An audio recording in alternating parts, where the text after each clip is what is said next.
दोस्तों नमस्कार, आदाब, सत श्री अकाल। उर्मिलेश संवाद के इस खास एपिसोड में आपका स्वागत है। दोस्तों आज 14 अप्रैल है, बाबा साहब भीमराव अंबेडकर की जयंती।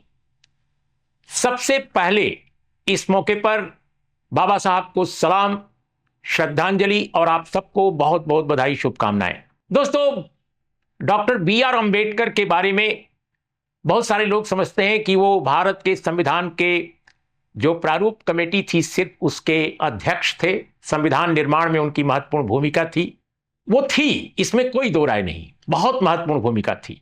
लेकिन दोस्तों बाबा साहब ने भारत की संवैधानिकता, इसके लोकतंत्र, हमारी सामाजिक संरचना को लेकर और दुनिया भर के इश्यूज को लेकर, मुद्दों को लेकर जो जो बातें कहीं, उनकी एक एक बात पर न केवल एक एक किताब लिखी जा सकती है बल्कि बाकायदे शोध प्रबंध लिखे जा सकते हैं। और मैं तो एक छोटा वीडियो केवल बना रहा हूं। तो दोस्तों आज इस मौके पर जो मेरा वीडियो है उसमें मैं बाबा साहब के बारे में बहुत कोई बृहत्तर संदर्भ न उठाकर सिर्फ उनकी 4 महत्वपूर्ण आशंकाओं को उठा रहा हूं।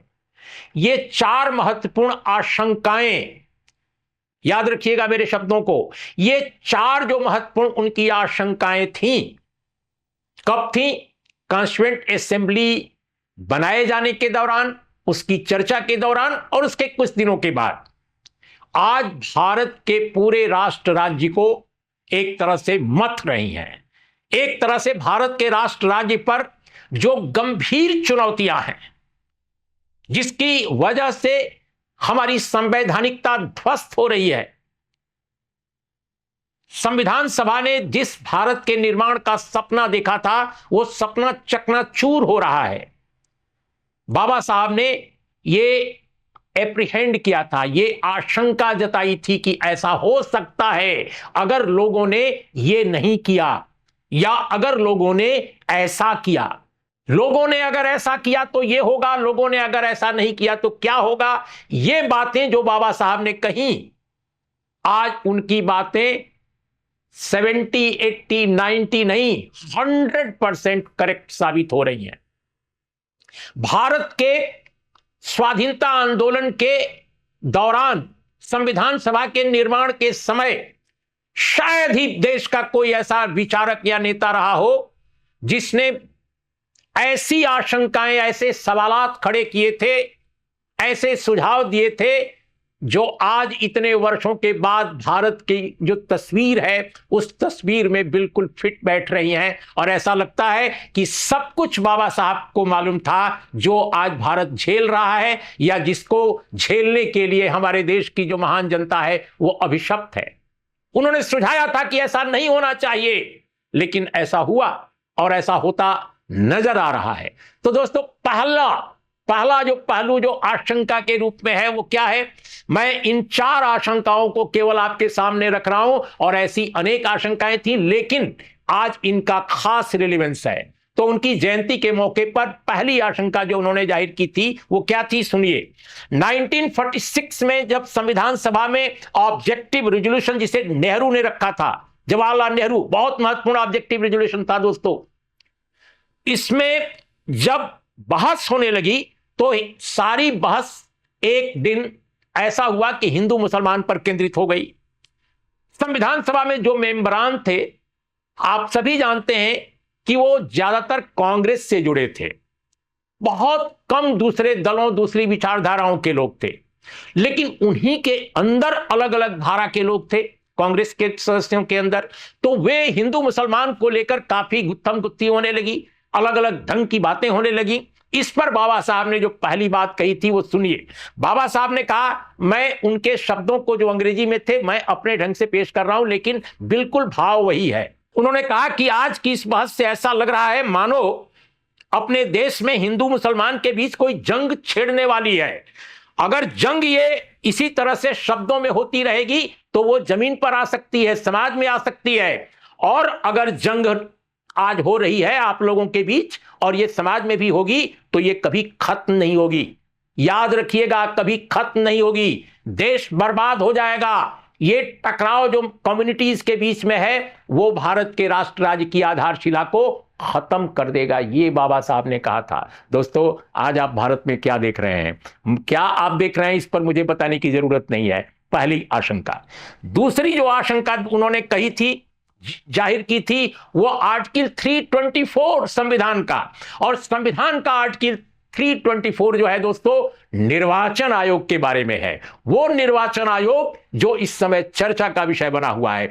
और निर्वाचन आयोग के बारे में बिल्कुल ताजा बात बाबा साहब के ने क्या कहा था उस पर आने से पहले कि भारत में अभी एक नया सर्वे आया है भारत के निर्वाचन आयोग के बारे में। उसमें 58% के आसपास लोग कह रहे हैं, आशंका जाहिर कर रहे हैं कि यह निर्वाचन आयोग निष्पक्ष नहीं काम कर रहा है।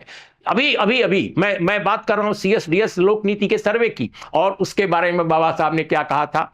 बाबा साहब ने कहा था कि हम स्वतंत्र चुनाव आयोग तो हमने बना दिया, हमने स्वतंत्र चुनाव आयोग तो बना दिया है, लेकिन इसका कोई नियम नहीं बनाया कि कौन लोग कैसे चुने जाएंगे, कौन लोग कैसे चुने जाएंगे, उसमें नियुक्ति जो लोगों की होगी वो कैसे होंगे। ऐसे में यह कार्यपालिका के हाथ में होगा कि वो किसको बनाए किसको न बनाए। कार्यपालिका का मतलब जो सरकार चलाने वाले लोग हैं, कार्यपालिका जो तय करेगी। इससे ऐसा लगता है कि वही लोग निर्वाचन आयोग के कमिश्नर होंगे, और ये बात बाबा साहब ने कही थी। और अगर ऐसा हुआ तो निर्वाचन आयोग की स्वतंत्रता खत्म हो जाएगी। दोस्तों, मुझे कहना नहीं है, निर्वाचन आयोग की स्वतंत्रता सचमुच खत्म हो गई है। और ये मैं नहीं कह रहा हूं, देश में रिफरेंडम करा लिया जाए इस मुद्दे पर तो मैं समझता हूं कि 70-80% से ज्यादा लोग कहेंगे कि निर्वाचन आयोग यहां पर स्वतंत्र नहीं है। बीजेपी RSS के अलावा सारे लोग कहेंगे कि यह स्वतंत्र नहीं रह गया है। बाबा साहब ने वो भी कहा था, वो एक बेहतर फंक्शनल निर्वाचन आयोग चाहते थे, नियम कानून अलग ढंग से चाहते थे, लेकिन बाबा साहब के पास मेजॉरिटी नहीं थी। बाबा साहब इकलौते थे संविधान सभा में, जो संविधान सभा के मेंबरान थे वो उस बारे में गंभीर नहीं थे, जिसका खामियाजा आज भारत भुगत रहा है। तीसरी बात जो उन्होंने कही दोस्तों, वो भी बहुत महत्वपूर्ण है। दोस्तों, आप सब जानते हैं कि हमारे संविधान में मौलिक अधिकार के चैप्टर्स हैं और प्रावधान हैं, और हमारे यहां डायरेक्टिव प्रिंसिपल्स भी हैं। तो नीति निर्देशक जो सिद्धांत जिनको हिंदी में कहते हैं, उसमें दोस्तों बहुत सारे हैं, लेकिन उसमें एक है UCC सिविल कोड, जो समान आचार संहिता, समान नागरिक संहिता जिसको कहते हैं। तो UCC जिसको अभी देखा आपने पढ़ा होगा कि उत्तराखंड में लागू कर दिया गया है, और भी पूरे देश में लागू कराने जा रही है भारतीय जनता पार्टी, ऐसा उसका एजेंडा है। दोस्तों, इसके बारे में बाबा साहब ने कहा था कि सरकार को चाहिए कि इसके बारे में कोई भी फैसला करने से पहले देश की जो माइनॉरिटी कम्युनिटीज हैं उनके कंसर्न्स को एड्रेस करे। अगर उनके कंसर्न्स का मतलब उनकी चिंताएं, उनकी चिंताओं को, उनके रिजर्वेशंस को एड्रेस किए बगैर बनाई जाएगी, बिना उनके कंसर्न्स को एड्रेस किए हुए, तो यकीनन यह कोई पागल सरकार ही ऐसा काम करेगी, कोई पागल सरकार ही ऐसा करेगी। साहब, मैं नहीं कह रहा हूं किसी सरकार को पागल, ये बाबा साहब ने कहा था, डॉक्टर BR अंबेडकर ने कहा था 1948 में, 1 नवंबर में कहा था इसी तरह की चर्चा में, और 1 दिसंबर में कहा था। ये डॉक्टर BR अंबेडकर के शब्द हैं। और दोस्तों, आप तय कीजिए कि जो सरकारें ऐसा कर रही हैं वो कैसी सरकारें हैं, ये तो मुझे नहीं कहना है। और चौथा और आखिरी सबसे महत्वपूर्ण बाबा साहब डॉक्टर BR अंबेडकर ने कहा था, क्योंकि बाबा साहब संविधान के निर्माण में एक मुद्दों पर बहुत संजीदा और बहुत सोच समझकर फैसला करते थे। कई बार वो लड़ जाते थे ताकि लोग जो मेजॉरिटी में हैं संविधान सभा में वो उनकी बात को समझ सकें। कई बार लोग समझते थे, कई बार लोग नहीं समझते थे। प्रियम्बुल का पूरा जो निर्माण है वो बाबा साहब ने किया और कराया, किसी तरह से कन्विंस करके सबको। और उसमें क्या क्या चीजें रखी गई हम सब जानते हैं। बहुत सारे जो कंजर्वेटिव्स थे वो नहीं पसंद करते थे कि समता की बात की जाए, जो बहुत सारे लोग चाहते थे कि भ्रातृत्व की क्यों बात की जाए, बहुत सारे लोग थे। लेकिन उन्होंने ये बात कही जो बहुत महत्वपूर्ण है, और आशंका व्यक्त की कि हमने एक शानदार संविधान बनाया, लेकिन हम सब ने मिलकर लेकिन अगर भविष्य में इसे ठीक से नहीं लागू किया गया, अगर इसको लागू करने वाले ठीक लोग नहीं आए, तो यह संविधान को ध्वस्त करने में देर नहीं लगेगी, उसका कोई मतलब नहीं रह जाएगा। और एक कॉन्टेक्स्ट में उन्होंने यह भी कहा था कि हर कीमत पर हिंदुत्व के राष्ट्र को रोकना होगा। भारत को हमेशा लोकतांत्रिक और न्याय पर आधारित, समानता पर आधारित, जस्टिस पर आधारित एक राष्ट्र राज्य का हमेशा वजूद रखना पड़ेगा। अगर भारत में हिंदू राष्ट्र कभी बनता है तो वह इस देश के लिए संकट ही नहीं, आपदा होगी, आपदा, कैलेमिटी होगी। ये बात बाबा साहब भीमराव अंबेडकर ने कही थी दोस्तों, और चारों आशंकाएं हमने आपके समक्ष रखी हैं, आपके सामने रखी हैं। अब आप तय कीजिए कि भारत किस मुकाम पर खड़ा है और बाबा साहब की जो आशंकाएं हैं कैसे सच बन गई हैं, कैसे ये खतरा हमारे आपके ऊपर सब कुछ मंडरा ही नहीं रहा है, अब आपको, हमको और हमारे पूरे राष्ट्र राज्य को एक तरह से तहस नहस करने पर आमादा है। दोस्तों, तो आज बस इतना ही। नमस्कार, आदाब, सत श्री अकाल, जय भीम।